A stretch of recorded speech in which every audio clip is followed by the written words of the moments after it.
À la suite de leur précédente rencontre tenue le 2 mars 2025 à Jérusalem, le président de l'Assemblée nationale de la République démocratique du Congo, l'honorable Vital Kamerhe, a retrouvé le jeudi 31 juillet à Genève son homologue israélien Amir Ohana pour un entretien en tête-à-tête en marge de la 6e conférence mondiale des présidents du Parlement de l'Union interparlementaire placée sous les thèmes coopération parlementaire et multilatéralisme en faveur de la paix, de la justice et de la prospérité pour tous. À cette occasion, les deux présidents de chambre ont salué les avancées enregistrées dans la mise en place du groupe d'amitié RDC-Israël ainsi que d'autres initiatives conjointes en matière de diplomatie parlementaire et de coopération bilatérale. À la demande de son homologue congolais, le président de la Knesset a exprimé sa disponibilité à faire office de trait d'union entre les exécutifs des deux pays en vue de favoriser l'émergence des passerelles de collaboration dans les secteurs de l'agriculture, de l'éducation, de l'énergie et des industries extractives.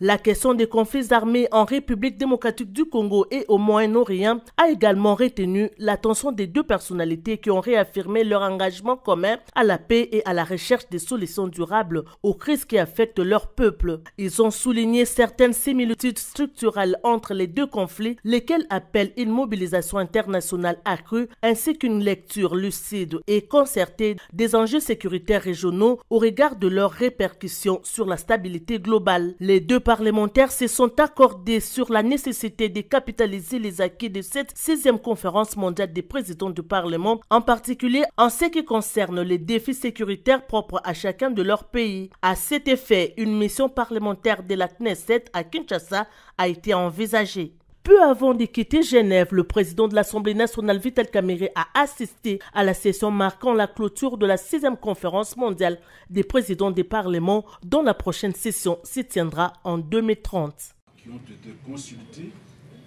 ont décliné la consultation en considérant la dangerosité que représente M. Joseph Kabila. Pour votre information, juste après la première audience, nous avons fait acter la comparution au compte de la République démocratique du Congo. Beaucoup d'entre nous ont reçu des messages de menaces de mort. Il faut également tenir compte de ce que ici nous sommes en train de nous battre, de travailler pour que la population congolaise, victime des actes de M. Joseph Kabila, et de ses parents et ses alliés, que ces victimes-là soient indemnisées. Nous sommes en train de poursuivre plusieurs milliards de dollars en termes de dommages et intérêts.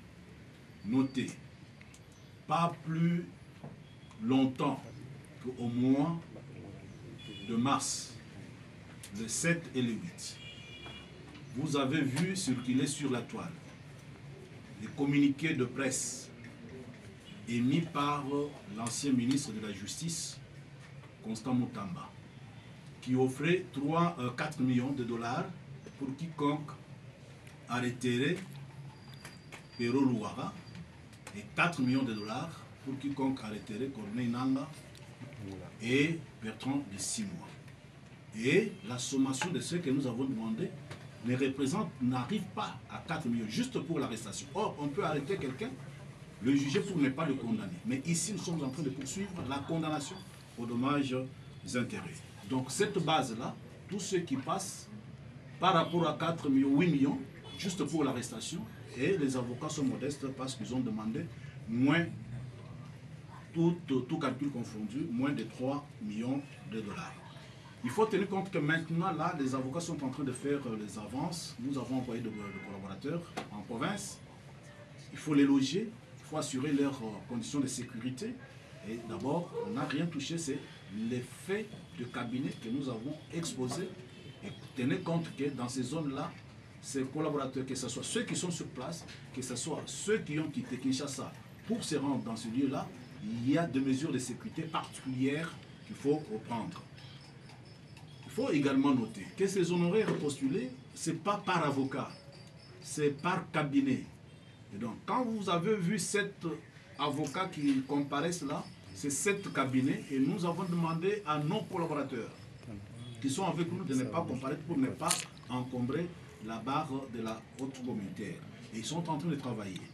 Notez bien que nous devons également consulter le dossier de la République, documents officiels et privés, pour nous faire une idée sur l'ampleur et l'étendue des préjudices que Joseph Kabila et ses complices et co-auteurs ont causé à la République démocratique du Congo ainsi qu'aux provinces, afin d'être utiles à la haute cour militaire.